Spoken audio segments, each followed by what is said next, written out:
నిరూపించుకుంది.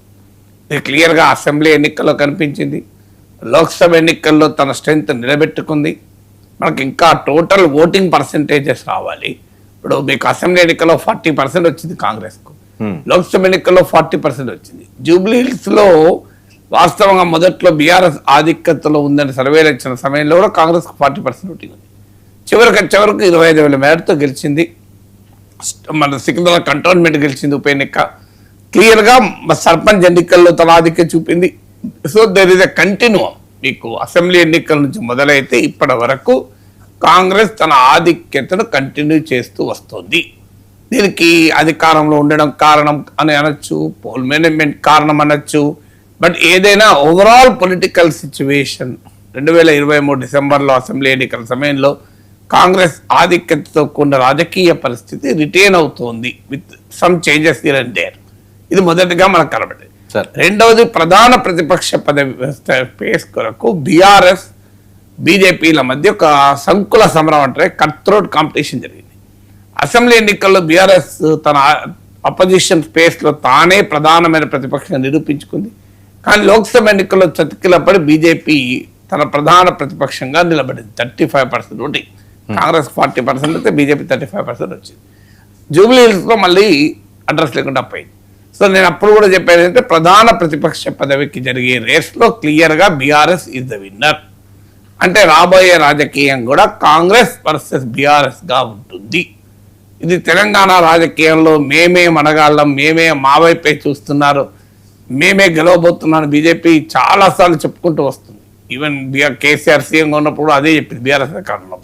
కానీ అది నిజం కాదు అని మరోసారి రుజువైంది. So BJP will be distant third అని. బీజేపీ గెలుచుకున్న 8 పార్లమెంట్ సీట్లు ఉన్నాయి.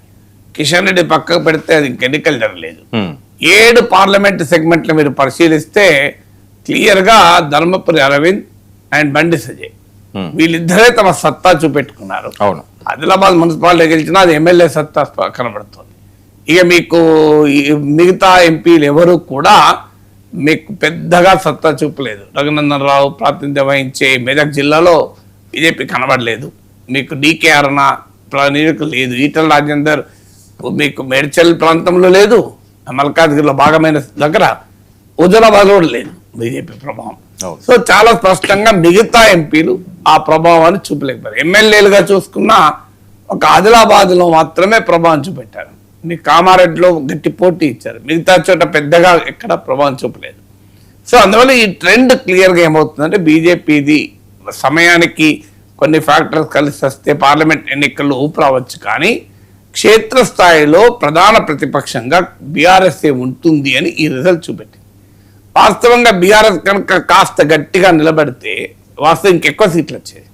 కానీ బీఆర్ఎస్ ఏంటంటే గెలిపించుకున్న వీళ్ళు ఎంతమంది ఉంటారో ఉండరో తెలియదు. అందువల్ల పొలిటికల్ ఫైట్ ఇవ్వద్దామని బీఆర్ఎస్ నిలబడ్డ తప్ప ఎలక్టోరల్ నెంబర్స్కు పోటీ పడలే. ఇక మూడోది బీజేపీ.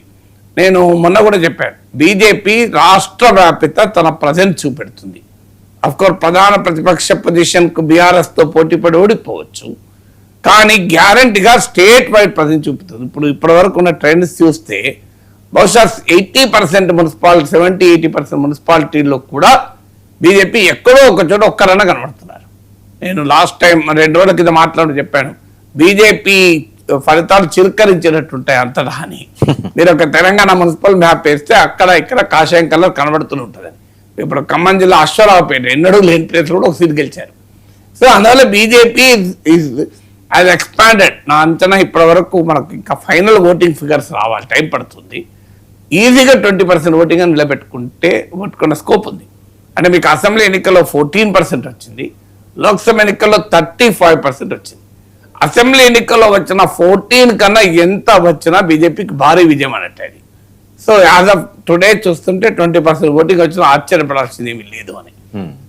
అందువల్ల క్లియర్గా మీకు బీజేపీ బ్లెస్సింగ్ డిస్గైజ్ అంటారే, అంటే ఓటమిలో కూడా ఒక అవకాశం ఉంది. అందుకే బీజేపీ వాళ్ళు శ్రీశ్రీ అంటే యాక్సెప్ట్ చేయరు, కానీ శ్రీశ్రీ సినిమా పాట ఉంది, అగాధమగు జలనిధిలో కూడా ఆనిముత్యం ఉన్నదిలే, శోకానా మరుగున దాగే సుఖం ఉన్నదిలే అని పాడుకోవాలి.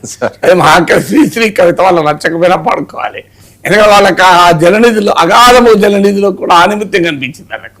సో పార్టీ రాష్ట్రం అంతటా తన ప్రజెంట్ చూపెట్టుకుంది, 2 కార్పొరేషన్లో నిలబడింది, ప్రతిష్టాత్మకమైన కరీంనగర్ కార్పొరేషన్ గెలుచుకుంది. ఇక ఇంకో కీలకమైనది సిపిఐ. నిజంగా అప్రిషియేట్ చేయాలి కొననేని సాంబశివరావు. అవును, తన కాంగ్రెస్ తో పొత్తులో గెలిచిన సీట్ అది. కానీ కాంగ్రెస్ తో చర్చలు విఫలమై కాంగ్రెస్ తో పొత్తు లేకుండా, బీఆర్ఎస్ తో పొత్తు లేకుండా స్వతంత్రంగా పోటీ చేశారు. కమ్యూనిస్టులు తోక పార్టీలను విమర్శలు వస్తుంటాయి. సిపిఎం కూడా లేక ఆఖరికి పొత్తు లేదు. సిపిఎం కాంగ్రెస్ తో ఉంది కొత్తగూడెంలో. అయినా కూడా ఆడ పోటీ చేశారు, తమ సత్తా చూపెట్టుకున్నారు. నిజంగా Kunamneni Sambasivarao deserves all the prize. ఇందులో మీకు కార్పొరేషన్ లో బీఆర్ఎస్ కూడా లేదు, మీకు అలాంటి కనీసం ఆ ప్రజెంట్ చూపెట్టుకున్నారంటే మీకు that is a big victory కదా. అవును, మీకు కాంగ్రెస్ తో బీఆర్ఎస్ తో పోటీ పడి కొత్తగూడెం అంటే వాళ్ళు అంటే అసెంబ్లీ ఎన్నికల్లో సిపిఐ ఒక వైఖరి తీసుకుంది, సిపిఎం ఒక వైఖరి తీసుకుంది. సిపిఎం మాకు 2 సీట్లు ఇవ్వలేదు, 1 సీటే ఇస్తామన్నారని చెప్పి పొత్తు విరగొట్టుకున్నారు. సిపిఐ వాళ్ళు ఉన్న రాజకీయ పరిస్థితులు అర్థం చేసుకుని 1 సీటైనా గెలుచుకుంటే పార్టీకి ప్రాతినిధ్యం ఉంటుంది, ఉద్యమానికి ఉపయోగపడుతుందని నిర్ణయం తీసుకుని కొత్తగూడెం గెలిచారు. గెలవడమే కాకుండా ఇలా తమ సత్తాను ఖమ్మం జిల్లాలో చూపెట్టుకున్నారు. సిపిఎం అనుసరించిన ఎత్తుగడలు విఫలమై వాళ్ళ సిపిఎంకి ఒక ఎమ్మెల్యే రాకపోగా ఆఖరికి పెద్ద ప్రజెన్స్ అక్కడెక్కడ మహబూబాద్ లో 2 సీట్లు వచ్చాయి, అక్కడ ఇక్కడ వచ్చాయి తప్ప ముఖ్యంగా కీలకమైన ఖమ్మం జిల్లాలో ప్రభావం చూపలేకపోయి. అంటే ఒక పార్టీలు ఎత్తుగడలు సరిగా లేకపోతే ఏ ప్రభావం ఉంటుంది దానికి ఇది ఒక ఉదాహరణ. సో అందువల్ల ఓవరాల్ గా అన్నిటికన్నా ముఖ్యమైనది ఇప్పుడు 26 హంగ్ ఎవరెవరితో కలవాలి. ఇది ఒక పార్టీ బేస్ మీద జరిగిన ఎలక్షన్స్. ఎవరితో కలుస్తారన్నది ఇప్పుడు మంచి ఛాలెంజ్. బీజేపీ ఇప్పటికే ప్రకటించింది మా వాళ్ళు ఎవరితో కలవాలని, మా పార్టీ ఎవరితో కలవదు. ఎందుకంటే బీజేపీ కాంగ్రెస్ తో కలిసే స్కోప్ లేదు, బీఆర్ఎస్ తో కలిస్తే ఇంకేమన్నదిగా అయిపోయింది. ఇంత సంగతులు తప్పులను క్షమించగలవు. సో బీఆర్ఎస్ ఏం చేస్తుంది అంటే ఇప్పుడు పెద్ద ఎత్తున ఈ హంగుల్లో మీకు మామూలుగా ఉండదు, బేరసారాలు అన్ని రకాల ప్రజాస్వామ్యం మంట కలిసి అన్ని పద్ధతులు అమల్లోకి స్టార్ట్ అవుతుంది. ఇప్పుడు హంగులో అసలు రంగు ఉన్నది. ఇక్కడ ఏం జరుగుతుంది ఆల్రెడీ